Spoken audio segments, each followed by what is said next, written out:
Le message du messager.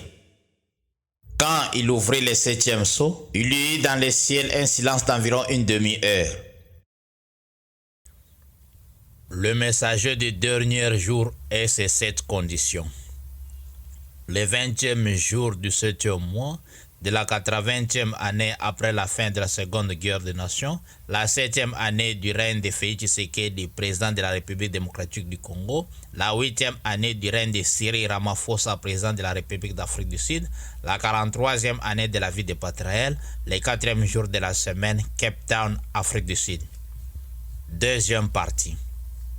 Et le grand prophète Branham, qui savait que ce messager du dernier jour, celui du 3e poule et de la pluie de l'arrière-saison, viendrait après lui pour révéler le plus grand mystère caché sous les symboles de ce tonnerre et le grand mystère du 7e sceau, dit encore ces paroles. Je vous dis simplement ce que j'ai vu et ce qui m'a été dit. Et maintenant, vous, faites ce que vous voudrez. Je ne sais pas ce qui va se passer. Je ne sais pas. Tout ce que je sais, c'est que le 7 tonnerre retient ce mystère. Les cieux étaient silencieux. Tout le monde a compris. L'assemblée dit Amen. Il se peut que ce soit le moment. Il se peut que ce soit maintenant l'heure où cette personne remarquable dont nous entendons l'entrée en scène pourrait bien entrer en scène. Peut-être que ce ministère que j'ai exercé en essayant de ramener les gens à la parole a posé un fondement. Et si c'est le cas, je vous quitterai pour de bon. Nous ne serons pas deux ici en même temps. Voyez, si c'est le cas, lui va croître, moi je vais diminuer. Je ne sais pas. La révélation de 7 sceaux, le 7e sceau, page 581, paragraphe 326 à 327. Maintenant, si dans cette déclaration, le grand prophète Branham a affirmé qu'ils ne seront pas deux ici en même temps, c'est parce qu'il savait qu'il ne pouvait pas avoir 2 prophètes majeurs sur la terre simultanément. En effet, le Seigneur, le Dieu du ciel et de la terre, est le Dieu d'un seul, et son message est toujours confié à un seul homme. Ainsi, Branham ne faisait pas allusion au Seigneur Jésus-Christ, comme certains l'imaginent, ni à Howard Frank, mais bien au messager du dernier jour, celui du 3e poule, un prophète majeur, plus puissant que lui, tout comme Jésus l'était par rapport à Jean-Baptiste. Le temps de la révélation des enfants de Dieu que toute la création attendait avec un ardent désir est bien arrivé. Ainsi donc, c'est maintenant l'heure de la plénitude de la parole de Dieu, car l'âge de la Odyssée avec l'alliance de grâce fut achevé depuis le 17e jour du 7e mois de la 71e année après la fin de la Seconde Guerre des Nations, la 16e année du règne de Joseph Kabila, président de la République démocratique du Congo, la 34e année de la vie de Patraël, le 2e jour de la semaine, il y a de cela 9 ans. Et depuis ce jour-là et cette année-là, nous sommes dans la prolongation qui est une période supplémentaire qui se déroule après les 7 ans de l'Église, ce qui est le début du jour du Seigneur où tous les hautains et tous les méchants seront comme du chaume, car le jour qui est venu les embrassera. Ainsi, il ne leur laissera ni racine ni rameau. C'est ça l'âge de l'enlèvement. C'est ça le milieu de la nuit. C'est ça le 3e poule. L'heure de l'ouverture du 7e sceau. Les derniers des sceaux. Et les sceaux le plus mystérieux de tous les sceaux. C'est même au sujet de cette dernière étape qui est le 3e poule que le grand prophète Branham avait prophétisé le 14e jour du 11e mois de la 19e année après la fin de la Seconde Guerre des Nations, la 2e année du règne de Lyndon B. Johnson, président des États-Unis, l'année du règne de Joseph Désiré Mobutu, président de la République du Congo, l'année de la mort de Branham, le 5e jour de la semaine, donc un mois avant sa mort en ces mots. Quelques-uns parmi vous qui croient vraiment que ceci est la vérité, que nous entrons dans un autre âge, nous entrons dans l'âge de l'enlèvement. Vous savez, l'Église ne peut pas partir dans l'état où elle est. Et ça ne peut pas s'améliorer. Ça ne peut qu'empirer. Combien le savent? Dites Amen. L'assemblée dit Amen. ça ne peut qu'empirer. Et elle ne peut pas partir comme ça. Voyez, il faut qu'il y ait quelque chose. Et c'est en train de se mettre en mouvement, mes amis. C'est enclenché. Le mouvement est enclenché pour l'épouse. C'est la vérité. C'est ainsi dit le Seigneur. L'union invisible de l'épouse de Christ, traduction la voix de Dieu. Prêché le 14e jour du 11e mois de la 19e année après la fin de la Seconde Guerre des Nations, la deuxième année du règne de Lyndon B. Johnson, président des États-Unis, l'année du règne de Joseph Désiré Mobutu, président de la République du Congo, l'année de la mort de Branham, page 57, paragraphe 379. Le grand prophète Branham a conclu sa déclaration avec mention « Ainsi dit le Seigneur ». Donc, selon cet « Ainsi dit le Seigneur », après le 7e âge de l'Église, celui de la Odyssée, il y a une période de temps supplémentaire qui se déroule avant l'enlèvement. C'est cette période qui est l'âge de l'enlèvement. Cette prophétie est âgée presque de 60 ans. Mais pourquoi personne n'a parlé de cette dernière parmi tous ceux qui ont suivi le message du grand prophète Branham jusqu'à la fin du 7e âge de l'Église? Cependant, cette déclaration a été faite devant plusieurs témoins. C'est parce qu'il n'y avait pas eu un autre prophète à qui la parole de Dieu fut adressée, à part le grand prophète Branham dans l'âge de l'Église de la Odyssée, afin de révéler cela. Maintenant, pour en être sûr, aujourd'hui qu'il s'agit bien de ce messager du dernier jour, celui de la pluie de l'arrière-saison et du troisième poule, la personne dont le prophète et le grand prophète Branham ont annoncé la venue, il doit forcément remplir ces 7 conditions importantes. Première condition, il doit être indiqué dans les prophètes et dans le message du grand prophète Branham, car le Seigneur Dieu ne fait rien sans avoir révélé son secret à ses serviteurs, les prophètes. C'est ça la loi du Créateur. Oui, il est vrai que beaucoup de prophètes ont parlé de ce messager du dernier jour et de son jour, car le Seigneur a promis par Esaïe, le Seigneur a promis par Daniel, le Seigneur a promis par Joël, le Seigneur a promis par Malachie, le Seigneur a promis par Jésus-Christ, Fils de Dieu, le Seigneur a promis par Paul, le Seigneur a promis par Jean de Patmos, le Seigneur a promis par Branham, le Seigneur a promis de façon très précise par tous ces prophètes, c'est que ce dernier messager et son jour serait pour l'épouse. Mais dans cette condition, je vais vous présenter que 2 prophéties. L'une faite par le plus grand prophète de toute la Bible qui est le Seigneur Jésus, Fils de Dieu, et celui du grand prophète Branham pour ne pas vous embarrasser. Pour cela, prenons la célèbre prophétie de la parabole des 10 vierges, celle qui met en lumière la voix de la sentinelle dans l'évangile selon Matthieu, dans son 25e chapitre, section 1 à 12, où il est dit ces paroles.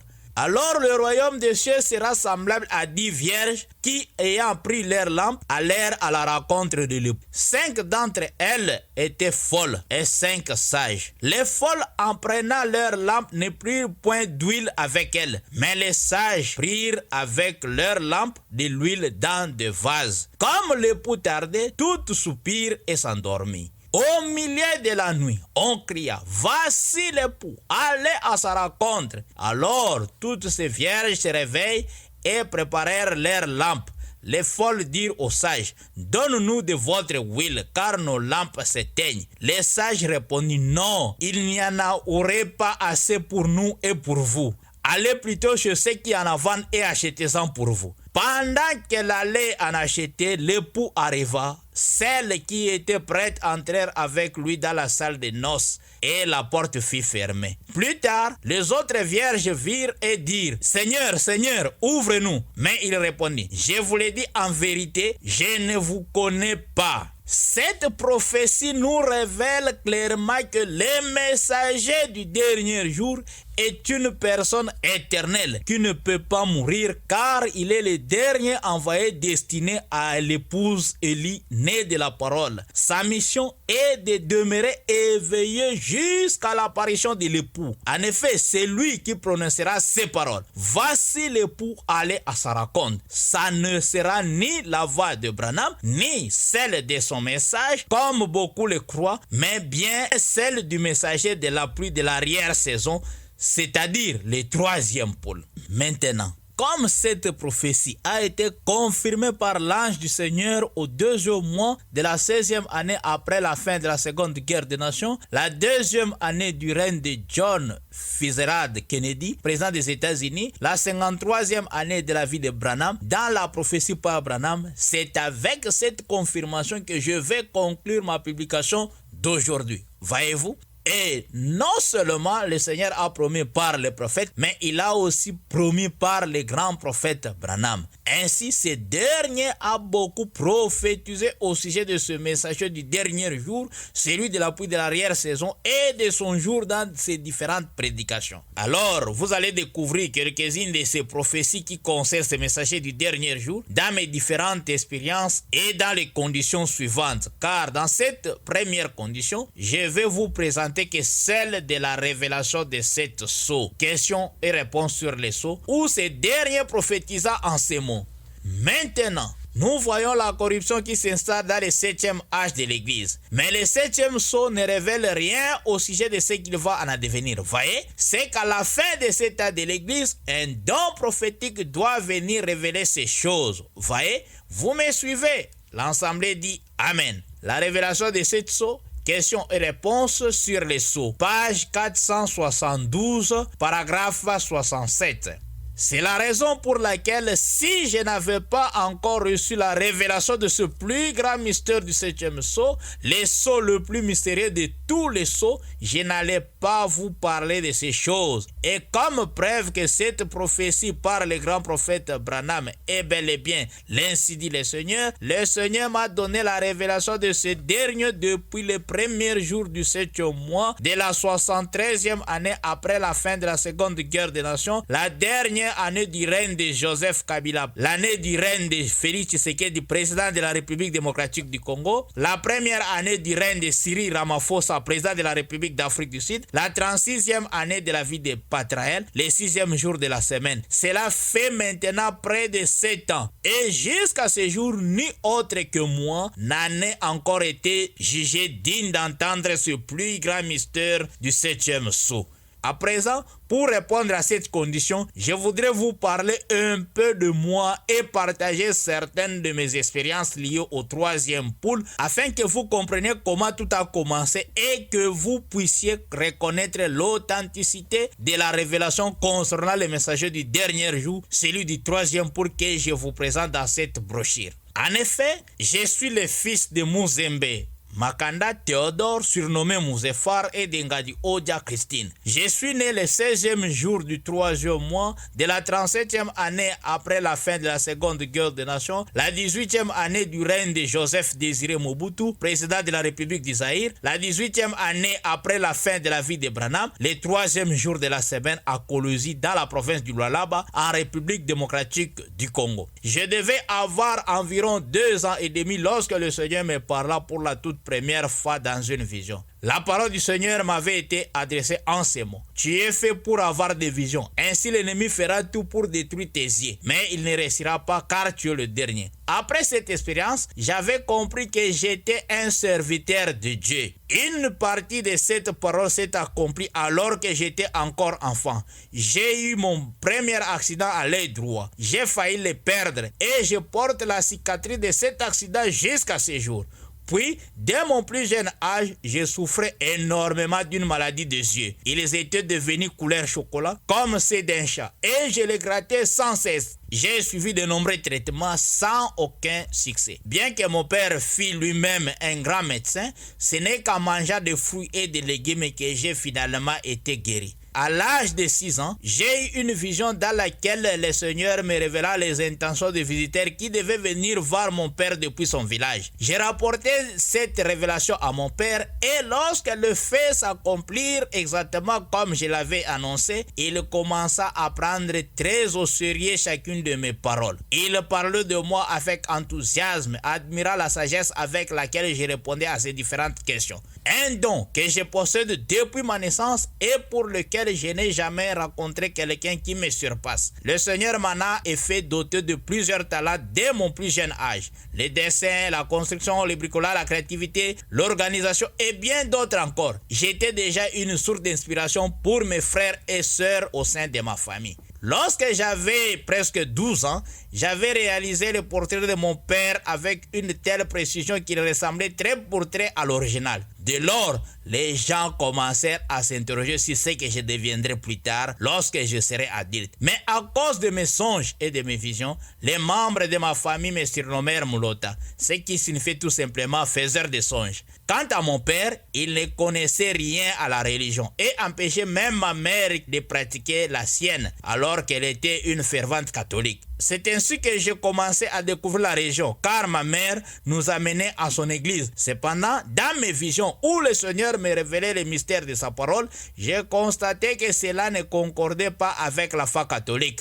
Malgré ces révélations, je ne suis pas devenu religieux et j'ai grandi sans de véritables amis. Maintenant, arrivé à l'âge de 19 ans, j'ai été invité dans une dénomination par un camarade avec qui j'ai joué au Nintendo. L'église avait un pasteur et un apôtre, son fondateur. Et juste pendant que l'apôtre priait pour les fidèles, il posa soudain les yeux sur moi de là où j'étais assis et déclara: « Tu es un grand homme de Dieu. Tu as un grand ministère, mais le diable t'enverra des femmes pour te détourner. » Ensuite, il dira au pasteur de l'église de veiller sur moi. Et lorsque nous sommes sortis de l'église, le camarade qui m'avait invité commençait à se réjouir et dit: « C'est bien pour toi parce que Dieu te parle. » Comme il connaissait déjà que j'étais un ministre selon mes propres propos de mes expériences. Maintenant, malgré toutes ces expériences, j'ai marché dans l'ignorance jusqu'à ce que j'ai totalisé 21 ans d'âge. Et arrivé maintenant au 7e mois de la 58e année après la fin de la Seconde Guerre des Nations, la 3e année du règne de Joseph Kabila, président de la République démocratique du Congo, la 21e année de la vie de Patraël, j'ai commencé à ressentir une profonde soif d'entendre la parole de Dieu. C'est ainsi que je me mis en quête d'une église. Mais n'ayant aucune connaissance pour discerner ce qui était une véritable assemblée, j'ai fini par rejoindre une église dénominationnelle appelée la Paix de l'Éternel, dirigée alors par un certain Ben Bitaola. Un jour, le pasteur de l'église invita un autre ministre à apporter la parole. Cet homme venu de la République du Nigeria et nommé Mwanzama Longa prêcha avec ferveur. À la fin de son message, alors qu'il priait pour les fidèles, il posa son regard sur moi et il me pointa du doigt depuis l'endroit où j'étais assis et déclara: « Tu es un grand homme de Dieu. Tu conduiras beaucoup d'âmes à Christ. » Et quelques jours après cet événement, j'ai fui pousser à commencer à prier pour les malades à l'hôpital général de Bumbu. Cela se passa à peine un mois après mon entrée dans cette dénomination. Et sans même avoir encore reçu le baptême d'eau, j'ai prié déjà pour les malades et en même temps je prêchais la parole. De nombreux témoignages commencèrent à circuler au sujet de mon ministère. Alors, persuadé d'avoir reçu le baptême du Saint-Esprit, comme tous ceux qui sont aveuglés par l'esprit religieux dans les différentes dénominations. Mais quelques mois plus tard, dans cette même année, le Seigneur m'est apparu dans une vision. Pendant ma vision, je me vis en train de marcher en route vers l'église La Paix de l'Éternel. Lorsque soudain un grand changement se produisit, le soleil s'obscurcit et la ligne entière devint rouge comme du sang. Alors, une grande agitation saisit la foule. Les gens pris de panique s'enfuirent pour se cacher. J'ai resté seul et j'ai vu cette grande vision. Alors, je me demandais, cela veut dire que l'enlèvement a déjà eu lieu et que je n'y ai pas participé? Tant de questions me traversaient l'esprit. J'étais profondément bouleversé d'avoir manqué ce grand événement et d'avoir été surpris par le jugement du 6e sceau. Un châtiment terrifiant. Alors que je réfléchissais, j'ai entendu du ciel une voix m'appeler « Patrick !» À l'époque, mon nom était Patrick. Cela me fit changer par le Seigneur le 23e jour du 9e mois de la 64e année après la fin de la Seconde Guerre des Nations, la 9e année du règne de Joseph Kabila, président de la République démocratique du Congo, la 27e année de la vie de Patraël. La voix me disait: « Patrick, toi, tu ne passeras point par ce jugement. Tu es fait pour être enlevé vivant. Tu n'as pas de tombe, car tu ne mourras pas. » Pendant que cette voix me parlait, je ne me réjouissais pas. J'ai gardé que le silence. Puis il ajouta ces paroles: Maintenant, pour que ces choses s'accomplissent, tu dois suivre le seul chemin que j'ai placé devant toi. Et lorsqu'il me montra le chemin en question, dans une autre scène, j'ai vu une sœur du message du grand prophète Branham que je connaissais bien. Puis la vision me quitta. Et lorsque je suis rentré dans la pièce, je me suis mis à sauter de joie, car le Seigneur venait de me révéler que je serais enlevé vivant. Alors que je criais de bonheur, ma petite sœur Saint-Tiche Odia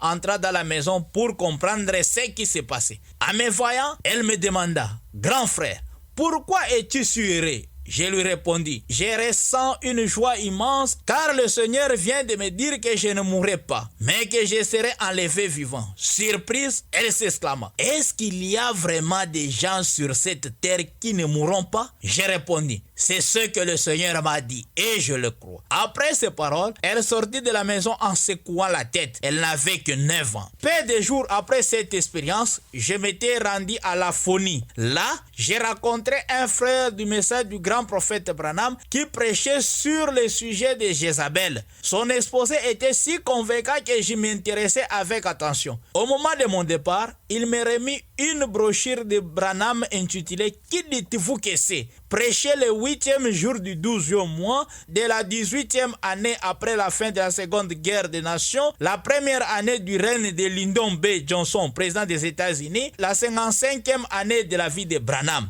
Et comme j'avais entendu dire que le croyant du message du grand prophète Branham était qualifié de magicien et d'autres choses semblables, j'ai pris soin de cacher cette brochure dans la poche arrière de mon pantalon jusqu'à la maison. Mais une fois que j'ai commencé à la lire, j'ai découvert en elle une véritable mine d'or spirituelle. Cependant, malgré cette découverte, je ne m'étais pas encore rendu dans une assemblée du message. Comme je parlais souvent de la parole de Dieu, un de mes beaux-frères, Ogi Mboma, qui croyait lui aussi au message du prophète Branham, s'est mis à m'en parler davantage.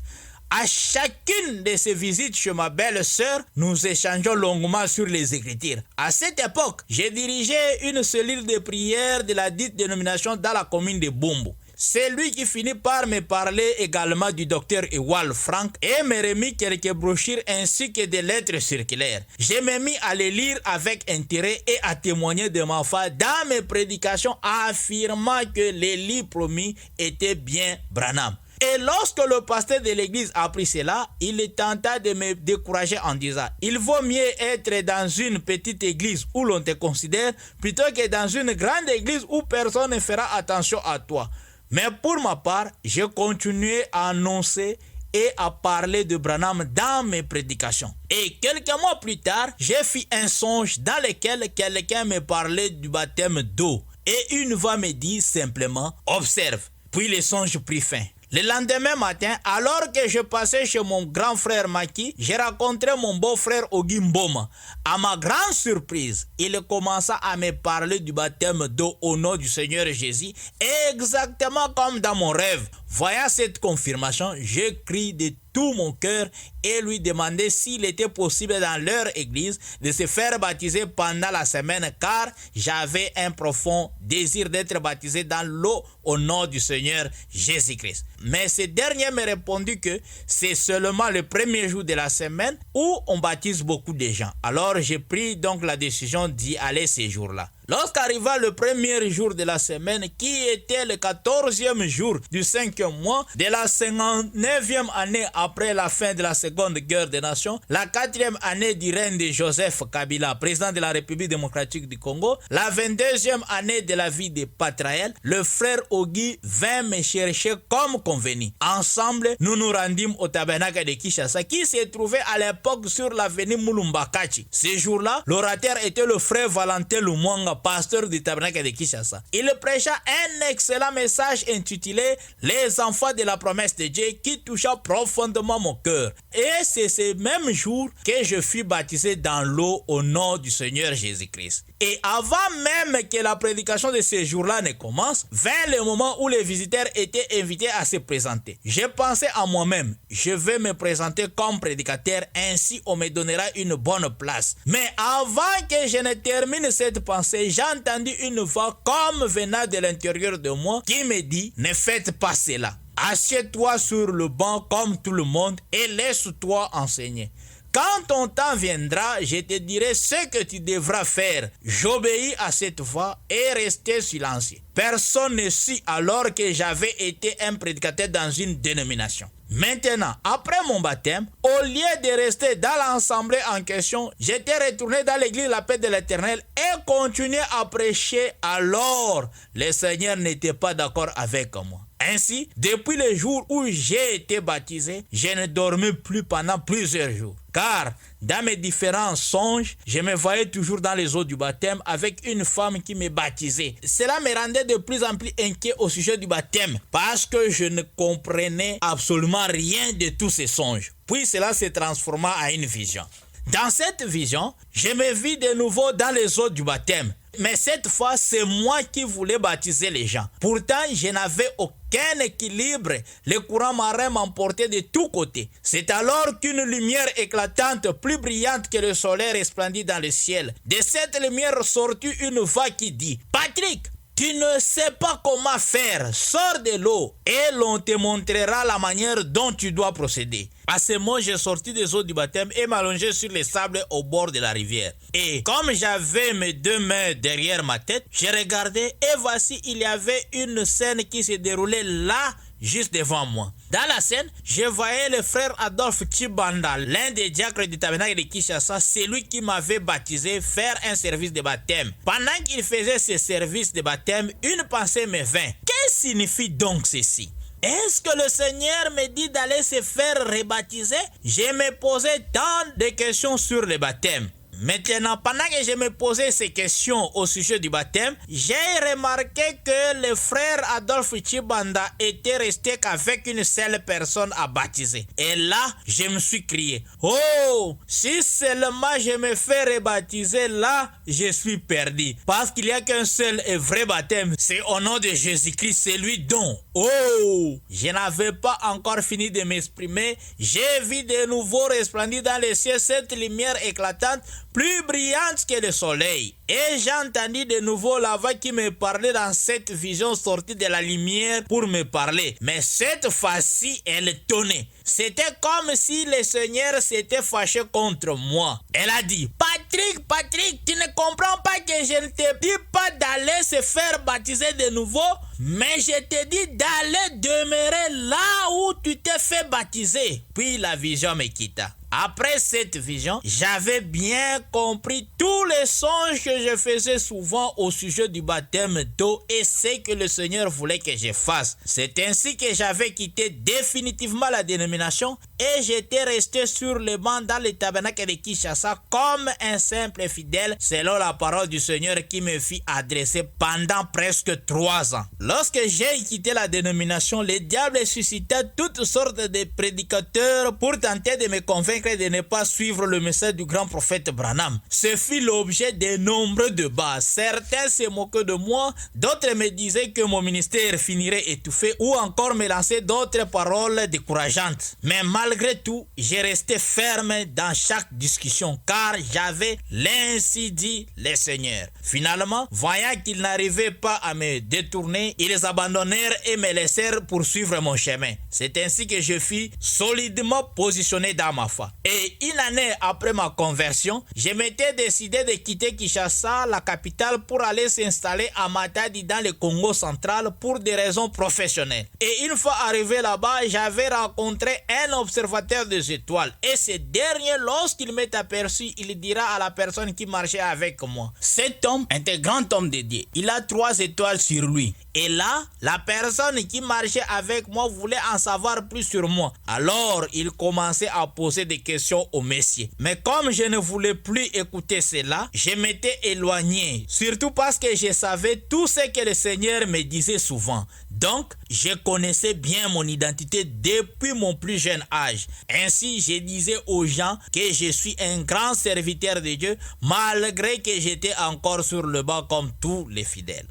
Après environ 1 année et demie, je m'étais décidé de retourner à Kinshasa. Et une fois retourné, j'avais abandonné tout ce que je faisais pour se concentrer à la parole du Seigneur. Parce que j'avais tellement soif de la parole de Dieu. Arrivé maintenant à la fin du premier mois de la 62e année après la fin de la Seconde Guerre des Nations, la 7e année du règne de Joseph Kabila, président de la République démocratique du Congo, la 25e année de la vie de Patraël à Kinshasa, je me rendis à la bibliothèque de la Voix de Dieu pour y prendre quelques brochures. À ma grande surprise, on m'a remis 100 brochures d'un coup, ce qui était inhabituel et pratiquement impossible à la Voix de Dieu. Je m'interrogeais sur ces faits étonnants. Puis j'ai ressenti en moi un lourd fardeau, comme si une grande responsabilité d'annoncer le message au monde entier reposait sur mes épaules. Alors, pendant que je me posais des questions, une pensée vint et dit: tu prêcheras une prédication toute inspirée comme les prédications sur les 7 sceaux de William Marion Branham. La nuit venue, j'ai reçu une grande vision. Dans ma vision, il me sembla que je me trouvais à la frontière entre les deux Congos, dans la capitale. Dans cette vision, j'étais près du fleuve Congo, sur lequel s'élevait un immense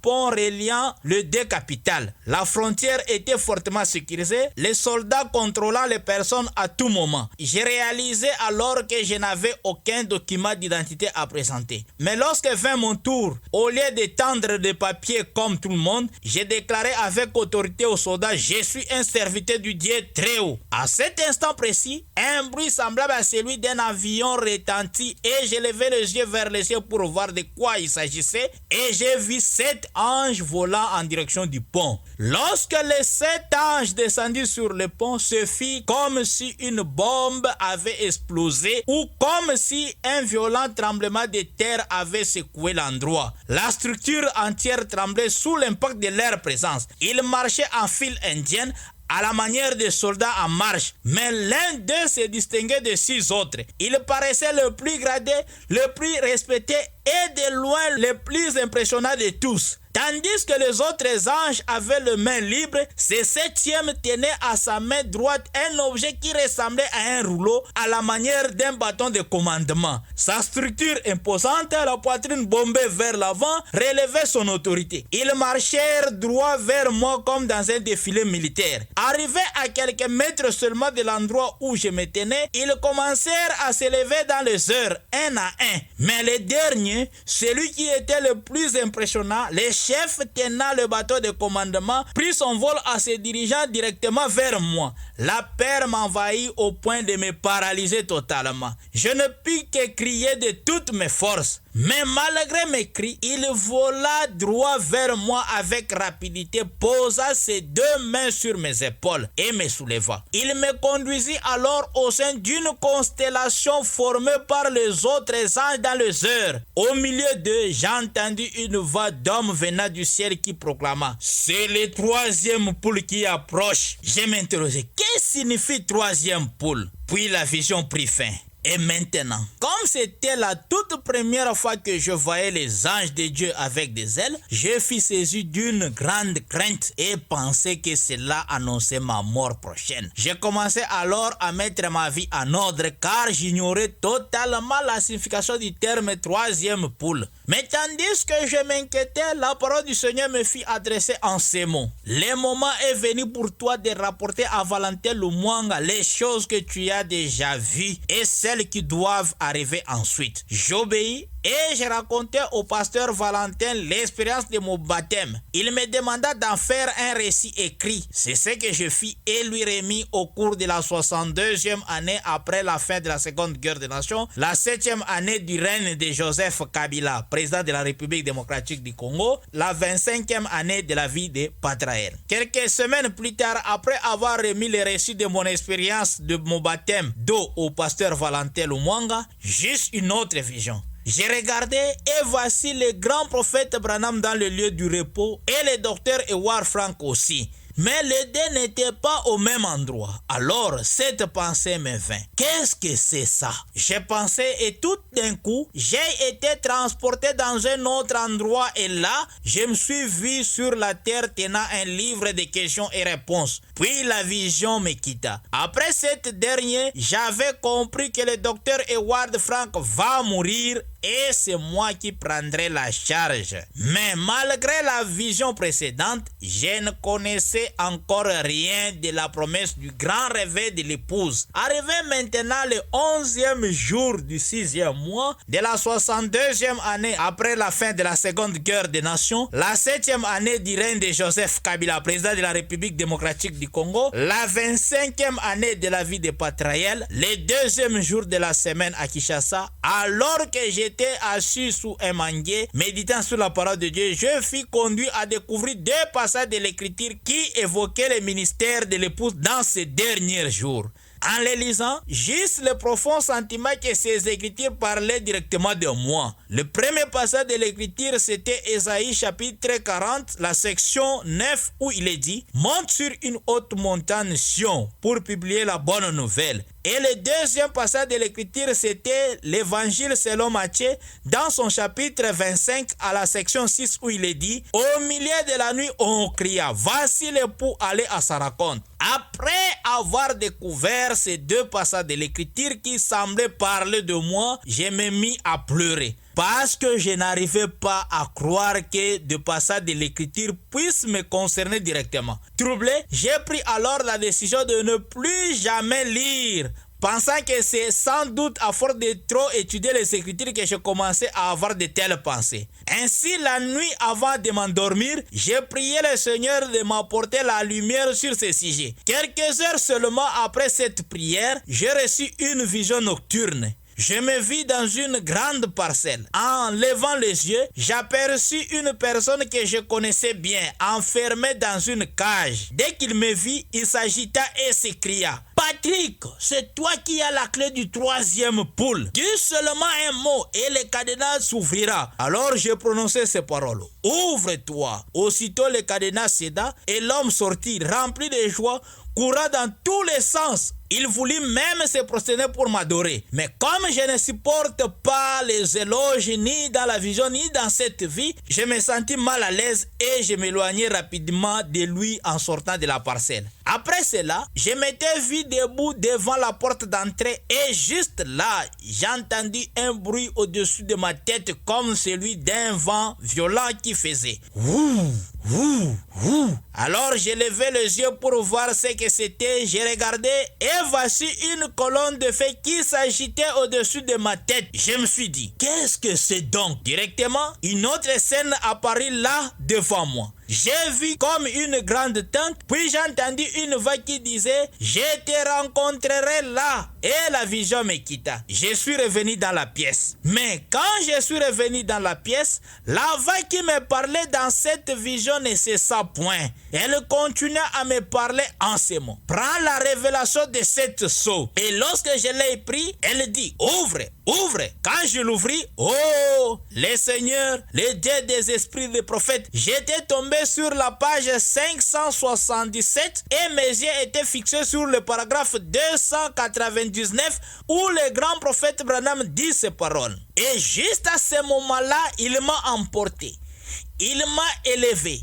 Il m'a placé très haut, quelque part où une réunion s'est déroulée. On aurait dit une tente ou un genre de cathédrale. Et je regardais et il y avait comme une petite boîte, une petite pièce sur les côtés. Et je voyais que cette lumière parlait à quelqu'un. Au-dessus de moi, cette lumière que vous voyez là sur la photo, elle s'est éloignée de moi en tournoyant comme ça. Elle est allée s'installer au-dessus de la tente. Et il a dit, je te rencontrerai là. Et il a dit, ce sera le 3e poule et tu n'en parleras à personne. Maintenant, après avoir soigneusement lu cette prophétie, j'avais compris que cette prophétie parlait de moi et le passage de l'écriture dont je venais de trouver n'était pas mes idées. Mais c'était l'ainsi dit le Seigneur. Alors, j'ai commencé à me préparer pour aller informer le pasteur Valentin Lumwanga, la personne que le Seigneur lui-même avait pointée dans toute la ville de Kinshasa.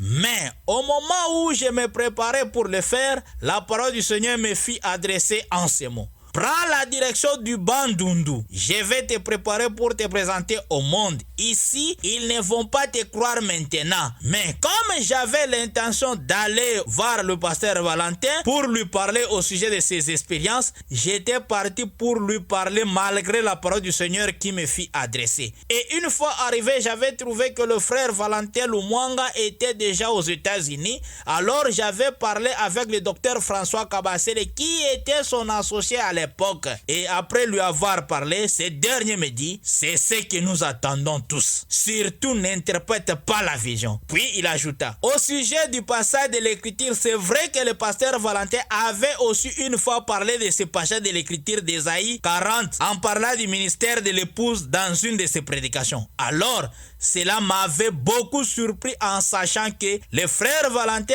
avait déjà parlé du passage de l'écriture qui m'avait été donné et de la grande attente qu'avait dit le docteur François Kabassé du 3e pôle. Après cela, je m'étais enfin décidé de quitter Kinshasa, la capitale, selon la parole du Seigneur qui m'avait été adressée à la fin du 6e mois de la 62e année après la fin de la Seconde Guerre des Nations, la 7e année du règne de Joseph Kabila, président de la République démocratique du Congo, la 25e année de la vie de Patraël, pour une province qui m'était inconnue auparavant. Et lorsque je suis arrivé à Kenge, on me reçoit dans une petite assemblée d'un frère que je ne me souviens plus de nom. C'est de là où j'avais commencé ma première prédication dans le message de Branham. Alors, comme j'attaquais beaucoup plus la mondanité qui rongeait cette église, le pasteur me dira ces paroles. Frère Muzembe, c'est moi qui les a autorisés de faire toutes ces choses que tu condamnes. Mais comme tu as parlé de cela, les gens sont choqués. Tu dois quitter Kenge. Et le matin suivant, il me paya le transport pour qu'il quitte.